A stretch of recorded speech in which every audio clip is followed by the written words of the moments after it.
রাজ্য পুলিশ কর্তা অনুরাগ ধানকারের আকস্মিক রহস্য মৃত্যুর ঘটনায় তাকে দেখতে জিবি হাসপাতালে ছুটে আসেন মন্ত্রী রতনলাল নাথের নেতৃত্বে অন্য 3 মন্ত্রী রঞ্জিত সিংহ রায়, সুশান্ত চৌধুরী ও অনিমেষ দেববর্মা। ততক্ষণে পুলিশ কর্তার দেহ নিয়ে যাওয়া হয় ময়না তদন্তে। এই চাঞ্চল্যকর ঘটনা নিয়ে সংবাদ মাধ্যমের তরফে মন্ত্রী রতনলাল নাথের প্রতিক্রিয়া জানতে চাওয়া হলে কি জানালেন মন্ত্রী, দেখুন।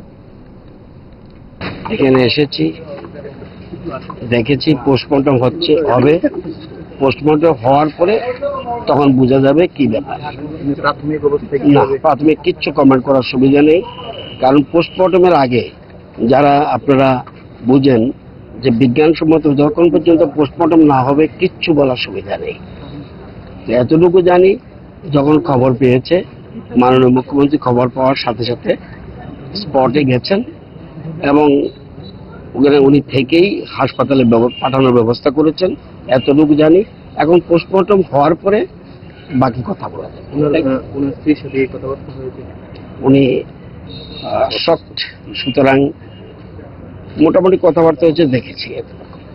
ছেলে কবে নাগাদ এটা আমি বলতে পারবো। এখন ওনার এই মানসিক অবস্থা নেই যে ওনার ছেলে কবে আসবে এভাবে জিজ্ঞেস করাটা সঠিক হবে না। ঘটনাস্থলে কি কিছু পাওয়া গেছে? আমি বললাম যে খবর না পেয়ে এখানে এসেছি, আমি কিভাবে কমেন্ট করব কি পাওয়া গেছে না গেছে। যতক্ষণ পর্যন্ত পোস্টমর্টম না হবে কিচ্ছু বোঝা যাবে না।